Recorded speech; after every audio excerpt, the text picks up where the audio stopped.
And no.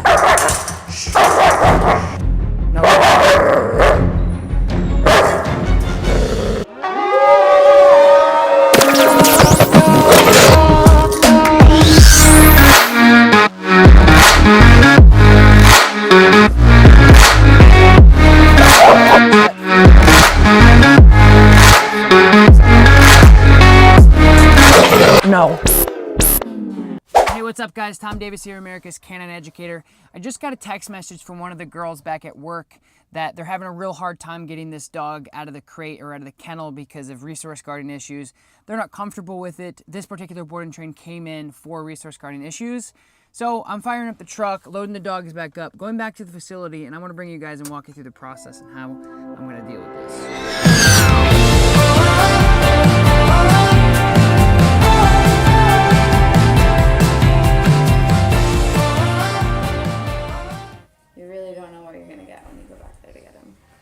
Alright guys, so obviously I just got to the facility, so he's eaten most of his dinner, so what I'm going to do is I'm going to put a little bit of food in the kibble dish, just so I can show you guys. I think it's going to be a good video how to deactivate this type of resource guarding, why it happens, and really just go through the process from start to finish so you guys know what it is and how to deal with it hopefully, and we'll go from there. He's already pretty fired up, so.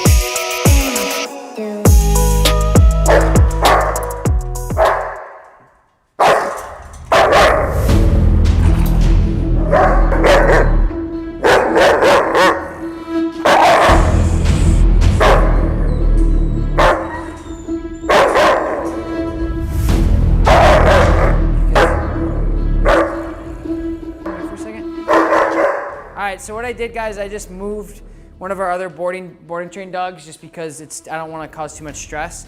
So now I'm just going to walk you through the process, but when I go back out there, he's probably going to bark at me. So I just want to go over like resource guarding if you're not familiar with it. Basically what happens is dogs will resource guard things, which means it could be anything that is of resource to the dog. It could be food, it could be a human, it could be a toy, it could be a sock, anything that they feel like is theirs that they can possess and they feel like it's a resource that they may not get again. Some dogs develop this over years with being picked on as a young, there's so many different reasons why it can happen. So what I'm gonna do is I wanna walk everyone through like what I would do during this situation normally. In that state of mind when he's that protective, the problem with this particular dog is he does that to other people about his owners. So his owners become his resource and he'll do that to other people, and obviously you see that that's very severe, so that's something that we're gonna try to stop as much as we can. Let's see what happens. So obviously he's not backing down. First thing I'm gonna do is give him spatial pressure. So what this will allow me to do is I'm gonna basically find something I can stick in his kennel, and I wanna gauge how serious he is. I'm not gonna poke him with anything, so don't freak out. Some people are weird like that. So what I'm gonna do is I'm just gonna put something in there to see if he'll bite it. A lot of times what happens in these cases is a dog is reactive because of the fence. And if I go into his zone just by sticking this into his crate without even touching him, he'll probably de-escalate just a little bit.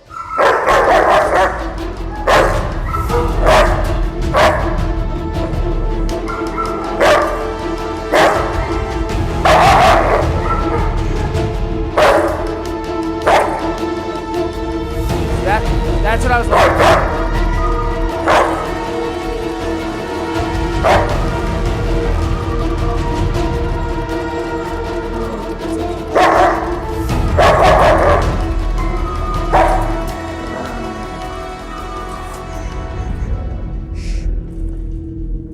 for. Just touching him with this, guys. Just to de-escalate. No joke.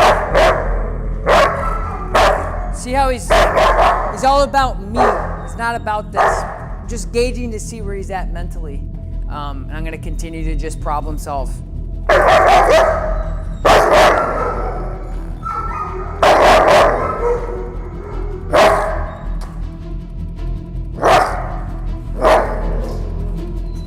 Good man, that's a W.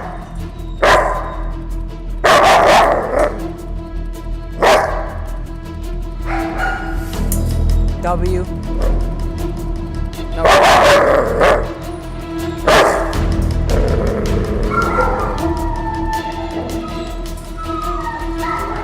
And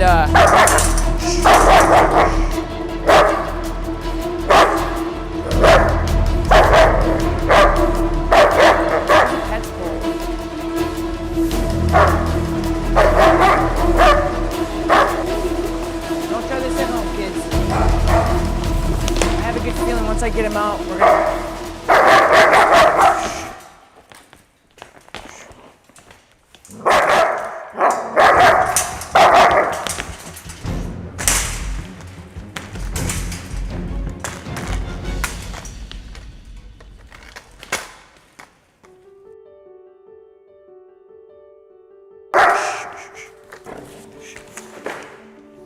All right, now the work begins. Like I said, once I get him out, see, that's the thing, is he's possessing this. You notice how quiet he got once I broke through? That's what possession aggression is, and it can get this bad, where if they can hold anything of value, including this threshold for no apparent reason, they will back everything up. And that's what he's doing, is he's possessing, that's why he's here. So, whew, that was a workout. But now that I'm in, I'll be able to get him out. And he cannot get away with that stuff. I mean, it took me like 10 minutes to figure out a way to get in safely. But the thing is like he's getting away with it so much. So what I'm gonna do is I'm gonna use the technology that we have here at the facility and use a Dogtra 280C. And what I'm gonna do, my plan is, he's still looking at me. My plan is to get the 280C out, and I'm gonna use the sound box so you guys know when I'm using it. And all I'm gonna be using is the vibrate function on it.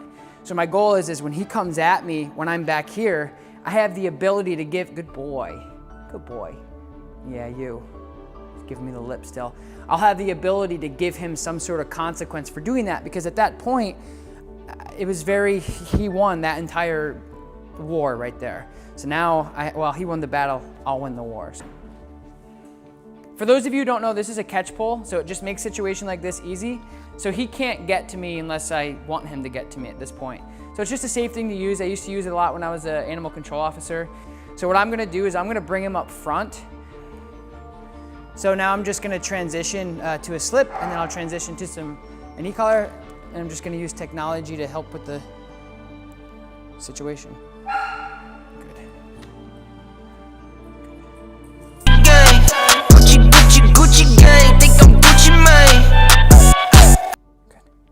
So I just want to show you what the Dogtra is. So this is the Dogtra 280C. It's one of their compact units. It's very, very small, but the vibrate is like really intense.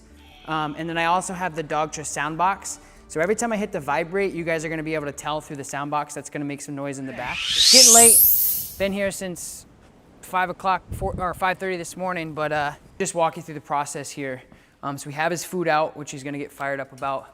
This is the Dogtra box. So when I hit the vibrate, which is the pager on the front of the 280C, it's just gonna vibrate to him. The vibrate's probably 3 times more like this than a cell phone, so it's pretty intense. But again, I need to be able to correct him for that behavior. It's not gonna go away by any means if you just ignore it and let him win like that. And he's only 9 months old, so he's gotten away with it for a bit, and it's something that not a lot of people would probably have the patience or stupidity to maybe, or whatever, to work with them. So here we go. Leave it. There, that was it, guys. So just that correction. And again, it's technology. There's no reason why we should be afraid of using stuff like this if we're using it to save a dog's life like this, where it's, you know, in a shelter, there's no way this dog would have lasted, because nobody's gonna touch that through that. Nobody. Good job. So he's thinking about it. So food is his absolute biggest trigger. So we're gonna take this a step further and get out one of his treats. So I mean, it might be that simple. Honestly, I didn't think it was gonna be that fast of a transition, but just one correction, if you guys heard. Good boy. Good job. And like I said, guys, this dog was so possessive of just this kennel, and now I'm going in with his food and feeding him. In the kennel he just tried to kill me for trying to get into. So what I'm gonna do is do a second test, which is having him possess the, there it is, good. Leave it. Pager. It's on 0, if you guys can see that, Taylor. Good, so I'm not changing, and there's no shock here, ladies and gentlemen. Just a beautiful pager that discourages from doing that crap. I have no leverage, as you guys saw before. He's winning all of that. I don't want to get bit. I have to go in there like some sort of Spartan with a shield and a trident to get him out. And now I can just use technology. It blows my mind why people wouldn't trust to use technology to advance their communication with their dog. Good. And you guys would tell if I was doing anything else because that would be making noise. The only time that makes noise is when I hit the pager. So this would be operant conditioning, guys. 10 minutes ago, he wanted to eat me through the kennel. Good. Hey, sit. Sit. God, boy. Good job, mate. So a lot of voice inflection there, guys, just telling him, whoa, whoa, whoa, because I'm able to discourage the behavior from happening and allowing him to build and get more possessive. Because if you saw in the beginning, see, he's stressed about this, and he should be because this is ridiculous. But you saw in the beginning, he got so worked up, it was just habitual. It's like a little kid that never stops crying. They just work themselves up into a tizzy. So anyway, guys, this is like the first step on how to deal with resource guarding. Obviously, I had to get him out to use, I would prefer to use technology to get over this a lot quicker because we don't have, I mean, this dog is only with us for 2 weeks or so, and we don't have a lot of time to mess around and sit in there and give him cakes through the, like, we have to be very assertive. And for me, it's the same thing, like, I'm not a parent, but I mean, it's the same thing with me for like parenting. I'm not gonna avoid a situation that's deadly. I'm not gonna let a kid sit there and kick and scream and shoot guns in the air and like do whatever they wanna do at 9 months old, because in the future, I'm allowing what I love, which is dogs, to fold into something that is gonna be, you know, problematic and end up probably in the system because I just continue to let them do what they want at this age. So there's no way I'm gonna let a dog get away with that. Not because I don't want him to do that to me, that's besides the point. The point is I care enough about dogs to let them know really clearly that that's not okay, it's unacceptable. And at some point, that type of behavior, if he ended up in a shelter, there's no way anybody would have touched him with that resource guarding, no way. So for me, it's really important to understand that people utilize remotes in every way you possibly can as a creator. Because for me, dog training is a form of art. I don't think that there's like book by book by book, tradition by tradition, this is how you do it. And I think if the dog is getting better and you're humane, of course, I don't think that there's anything off limits for you to try to get creative to do. For an example, get a crate pan, a catch pole, and a broom, and a remote collar to try to teach a dog that possession is not that fun. And it hurts me to see other professionals in the industry tell people what they can and can't do with the remote collar, because this is just a brush for a dog trainer. You can get as creative as you want with the tools you have, as long as it benefits the dog. And for me, I can't stress that enough. I've seen so many people like, this is how you do, this is not how you use it. So anyway, guys, so I just wanted to show you a couple different ways and how you can not only just work with possession stuff, but get creative. Like I said, as a dog trainer and working with animals, there's so much you can do to help them get better. You don't need all this clinical stuff, and that's what dogs need is somebody to, you know, use them as a canvas and get creative and try to get them better. But anyway, all right, guys, back home. Thank you so much for watching me today. I appreciate everybody that I worked with today on my online facility from Sweden, Australia, and a bunch of people from the United States. So it's been a long day. I'm gonna go in and get some rest. I hope this video was insightful. I hope it was helpful. I hope it was entertaining. I appreciate every single one of you for watching, and I would also appreciate it if you guys like this video, subscribe to my channel for videos like this all the time. And I'm gonna get some bed, I'm gonna get some bed. Ooh, I'm gonna get some sleep. Bye, guys. Wandering around in a blurry time, in a foggy state.